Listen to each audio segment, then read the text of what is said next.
Make a tree good, and its fruit will be good. Make the tree bad, and its fruit will be bad. For every tree is known and recognized by the fruit that it produces. Hello, friends. This is Stella Sanobokelo, welcoming you to the Family Enrichment Hub. I have the honor to be continuing the topic I started last week, and that is preparing for retirement as a family.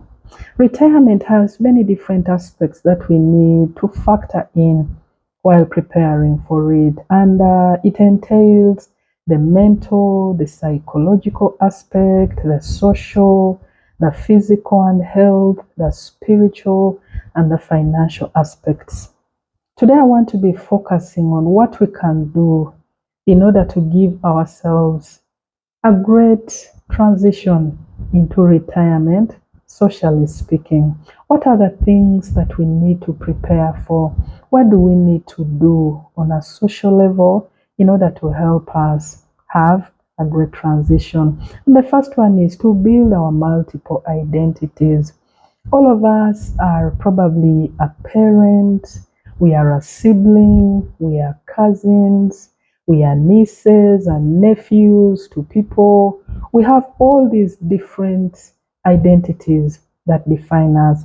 And so when we make the time to develop these relationships just within our family level, we shall have built a strong network of family that will be a great support system for us as we transition into the retirement season. Let's also take the time to be socially engaged within our communities. The community entails spiritual aspects or activities, which could be taking part in organizations within the church.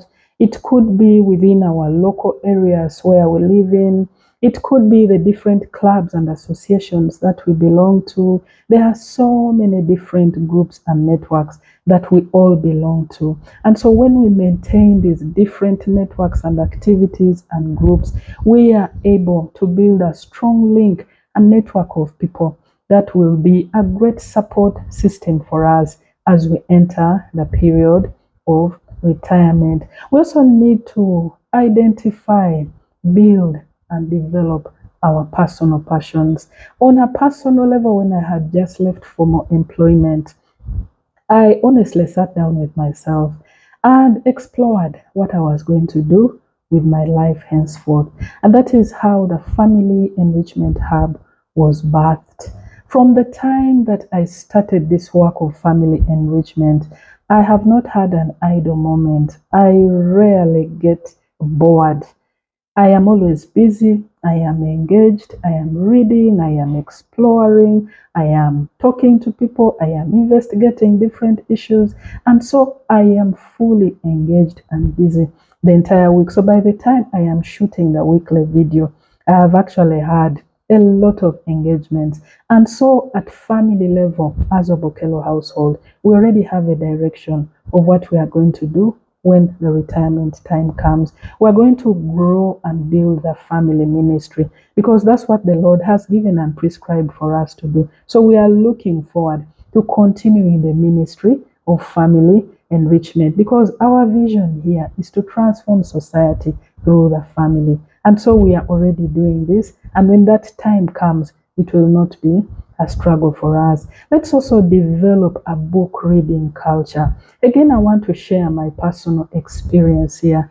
As somebody who loves reading books, I love reading, especially topics of interest. And what are my interests? Family ministry.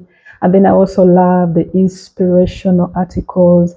I love literature, speaking to personal finance. Those are the things that drive me, that move me, that energize me. I've given myself a challenge that every month I need to read a book or two. And so every month I have something that is keeping me busy. And so for me on a personal level, when the time for retirement comes, I'm not going to be struggling because I have developed a book reading culture in topics of my interest. I also love to explore issues to do with improving my mental capacity, reading about positive thinking and how it impacts my life and the society which I'm serving. So because I have a deep interest in reading books, I'm not going to struggle during that time of retirement, because this is a culture that is going to go with me even into the retirement phase. What is your own interest? What are your interests where you can invest time and effort to buy books and start building a reading culture for yourself? And then also back to the issue of the passions, developing your passions.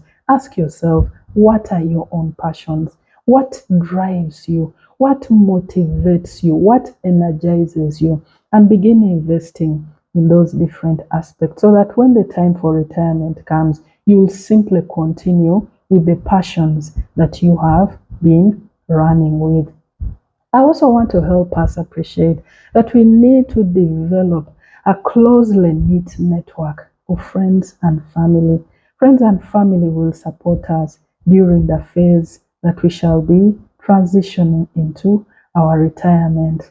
Appreciate life, appreciate health, appreciate your family, appreciate the money that you have that is meeting your day-to-day basic needs, appreciate every good thing around you, appreciate children, appreciate your spouse. There is so much to be thankful for if we simply focus on the good that is around us. Because when you develop a culture and an attitude of being grateful and being thankful for the things that you have, you strengthen your mental power and you give yourself the power to transition into retirement with grace and pomp. Why? Because you have a lot to be thankful for than ingratitude. Also, do not negatively compare your family with that of another family, because as families we are running with very different visions, very different agenda, very different objectives. So when you see another family achieving their objectives, be thankful for what you yourself you're achieving at your own household level, and do not compare with another family. Desire to inspire and be a blessing both at work right now, but also as you transition into retirement. The Bible teaches us in the book of Psalms, chapter 92, from verse 14, that the righteous are fruitful even in old age.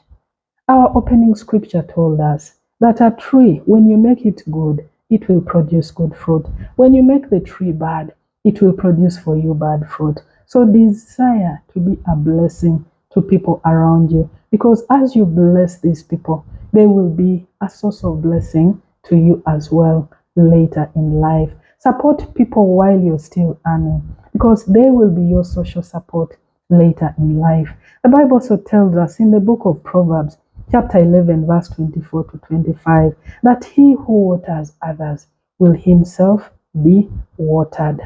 The people you support today are the very people that are going to support you as well as you transition into retirement. Do not build your identity just on your job. I listened in to Maggie Chigozi, the former boss of the Uganda Investment Authority, just sharing her insights and experience of being in retirement. And she said, when you retire, that's when you suddenly notice that the world is actually a very small place. You realize that most of the people who used to run after you, who used to seek after you during the time you had this job, are no longer interested. They are no longer seeking you out. And so she encourages, build your identity outside of the job that you have, because a time is coming when that job will go, when those glories will go. And so you better be prepared for that time, because it is truly coming. Another thing, prioritize your family and especially your spouse. I've had an opportunity to witness so many different couples, to see what happens during the time of their active employment. Many of these couples that eventually separate when retirement comes are people who prioritize their jobs. They prioritize the promotions, the growth, the pomp that came with their positions. They prioritized travels over their spouses. And finally, when the time for retirement approaches, they cannot imagine themselves living under the same roof with somebody whom they did not develop a relationship with. And so, of necessity, they have to go their separate ways because they are strangers to one another. This is very unfortunate to find yourself in. And so I encourage us to build and develop our relationship as spouses at family level so that when the time for transitioning comes, we shall not struggle. Like they say, what you sow is what you reap. You sow love and compassion and kindness and gentleness and understanding into your spouse, you will reap the same even when you enter into the retirement period. And so let's plan and prepare. Let's prioritize our partners so that we retire together with our partner. And on a final note, friends, have a relationship with God. You needed God yesterday. We need God today. We need God tomorrow.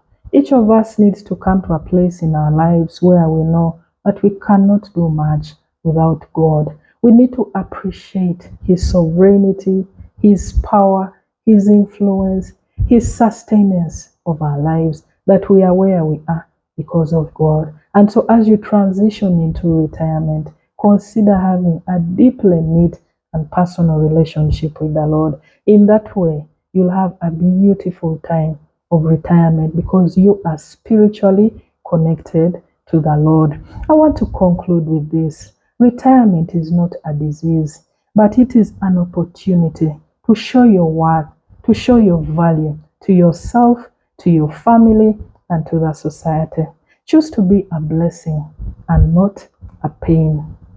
Thank you for listening in. Kindly share this message widely, for I believe this is how we shall transform our society through the family. God bless you. Bye.